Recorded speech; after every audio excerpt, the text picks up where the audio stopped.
Well, good day, everyone. We are happy here at CSTIP to welcome Ruth Mota from LSEG Risk Intelligence Group, where she is a content partnership manager. Ruth will tell us a little bit about herself and her organization, and we're going to dive in very quickly to a report that they did with the South African government regarding human trafficking and a risk analysis. Ruth, the floor is yours. Thank you, Rosalie, and thank you for having me. It's a pleasure to be here with you today because of my participation in a group called the South African Anti-Money Laundering Task Force, which is a task force that was created by the South African Financial Intelligence Center, and the SAMLIT has different working groups, and one of the working groups is for human trafficking, to analyze human trafficking activity in the country using the financial intelligence to do so. So that's why I'm here and what we will be talking about today. And not only that, Ruth, it also blends into fighting human trafficking from the aspect of bankrupting the business of human trafficking, which many of our viewers recognize that the International Labor Organization, the International Office for Migration, recognize that it's a $236 billion industry. And even if the victims were to be all rescued today, tomorrow there's a whole new set because it's just so lucrative. So that's very important. One of the things that we want to make sure that our viewers understand is, was the information and the data that you gathered, was it based on South African experiences only, or was it international as well? Yeah, so as we all know, every country in the world it's affected by human trafficking, some countries more than others. And some countries like South Africa are a source, transit, and destination country for human trafficking. It is a country well placed in the African continent with bordering other countries. So that is also a factor to take into account. Our focus of the report was in South Africa because it was a report published by the South African Anti-Money Laundering Task Force. We did look at the regional ramifications of human trafficking, especially with the neighboring countries around South Africa. And we did find that there was trafficking happening between those countries for various purposes. But we found that the two main modalities of human trafficking in South Africa was forced labor, slave labor and forced labor, and sex trafficking. So those were the two main umbrellas, but there were other typologies that were identified as well, such as forced marriages, sexual exploitation of children, and organ trafficking. There was an older case in the report that happened in 2014. So we had a look at the data coming from different sources. So I'm now jumping a little bit into the research methodology that we used. So there were reports from civic society organizations like NGOs that are involved in combating human trafficking, providing victim support as well, and working in collaboration with law enforcement. There was the National Prosecuting Authority also of South Africa also reported cases to us, the cases that they worked on, as well as data insights from our database, from LSEG Risk Intelligence, on anonymized aggregate data insights that we extracted from our database to look at some hotspot locations, perpetrator profile, the type of human trafficking that was happening and who was facilitating it. And we also, another source of the information were the suspicious activity reports that the Financial Intelligence Center of South Africa receives from the regulated entities, mostly financial institutions, on suspicious reports of human trafficking. So that all that data from the FIC was mined using certain keywords to identify. Oh, before you go on too much, I want to just get a Yes. question in there if I could. So you mentioned that the data is South African based and that financial analysis was part and parcel of this, and you're talking about the suspicious activity reports.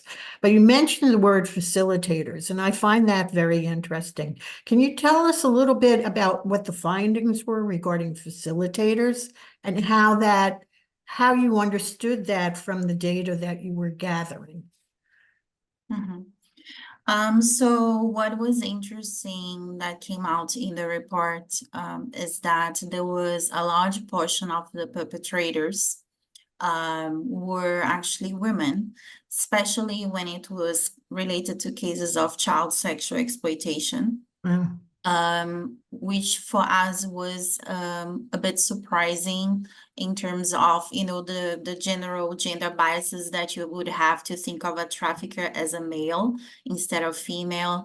But we did find that for child sexual exploitation specifically, the perpetrators were mostly women rather than men.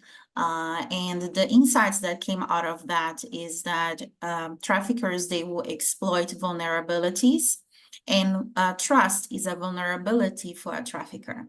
So if you would trust a child more with a woman that you would trust with, a stranger man, right? Because of this misconception of what a trafficker would look like.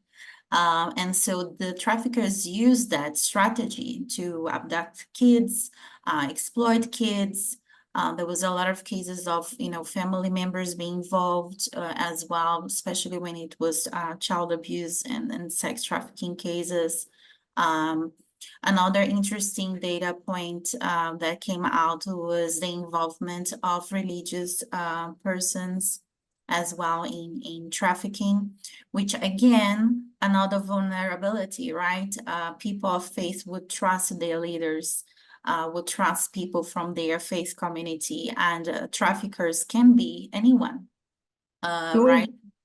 So did your data show that these perpetrators, the women, for example, were actually financially benefiting from the trafficking, or was that going to a different area? So human trafficking mostly is perpetrated by transnational organized crime groups. So, you would have different levels of perpetrators, the ones that are actually doing the scheme and the ones that are financially benefiting from the scheme. Obviously, because human trafficking is a financially motivated scheme, everyone in the scheme would kind of get something out of it. But ultimately, they are the leaders of these criminal organizations are the ones really benefiting financially from the schemes, which is something, it's important that you brought that up because it was something that came out as a recommendation of this report, is to focus on the financial aspect of the investigation, not just the predicate offense, because for various reasons, right? So if you follow the money, you follow the funds where the illicit flows are going to, you'll find who is really behind the scheme, who is really financially benefiting, and therefore who has the hold of the operation. And then another reason why it's important to do the financial investigation and find, the money laundering charges and all of that is because victims will also need to be compensated. So, assets forfeiture of human trafficking flows is an important means to compensate victims when they have to, be reinserted in society and start a new life and start, working through their life again and having a sort of normal life again, they will need money for that. So it's another important reason to look at the financial flows as well. So if one were in law enforcement, for example, and looking at the financial flows, would your data help to, or would your subsequent data help the South African government, for example, to examine who's actually behind these transnational crime syndicates? Mm-hmm. So yes, because the data on suspicious activity reports, suspicious transaction reports, the Financial Intelligence Center holds that information, right? That is reported by regulated entities, mostly financial institutions, banks. And they can then compile the analysis of that information and provide intelligence to law enforcement to pursue the trafficking charges and money laundering charges as well. So yes, not per se the data in the report. The data in the report is aggregated data. We didn't share personal identifying information in the report, obviously for general data protection reasons. But what the report pointed out is to red flags. It's to typologies, is where to look at for the risk. And the report is being used today by SAMLIT and the expert working group in human trafficking to educate relevant stakeholders, including law enforcement, on their investigations, yes. And then I would assume it would also be working with financial institutions to help identify how the suspicious activity reports could then be utilized further in conducting investigations and in following the money. And in a court of law, right? Because at the end of the day, what we want to do is to secure convictions of traffickers for human trafficking offenses and for money laundering offenses as well.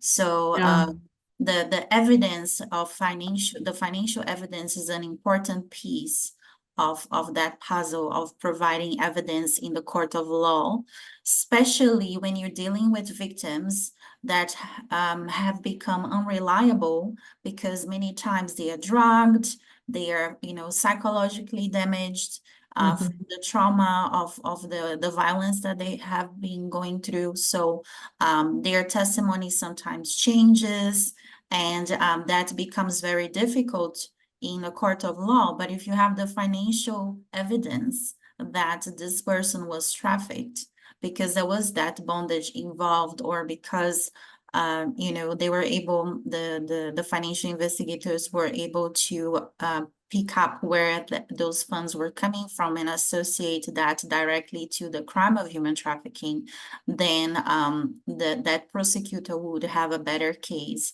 to go after this trafficker. And those are very, very important things for our audience to understand. We are working, CSTIP is a coalition, as you know, of organizations that are working to prevent human trafficking by bankrupting the business of human trafficking, as well as measuring the efficacy of the prevention programs. Sounds to me like this kind of analysis would be great for many, many different law enforcement organizations. After working with the banks and with law enforcement together is a very important part of fighting this. Yes. Absolutely. One other question before we wrap it up. You mentioned that you were surprised to see, or your team was surprised to see, that women were the majority of perpetrators, especially in the area of child sexual exploitation and trafficking. Was the government surprised in any way of any of the findings that came about? Well, I can't really speak for the government, but we were all surprised. I can say the majority of us were surprised because we were not expecting that to come out. This one particular researcher was telling the story of how traffickers in sex trafficking, they would force these women to harm other women, because if they didn't do it, they would themselves be harmed, or their families would be Yes. harmed. They would threaten them this way. It was a way to keep them, holding them hostage and making them do anything that they would ask, because they were Right. scared for their lives and for the lives of their family members. So they would do things and commit violence against other victims, and then later on they may become the trafficker themselves. So Right.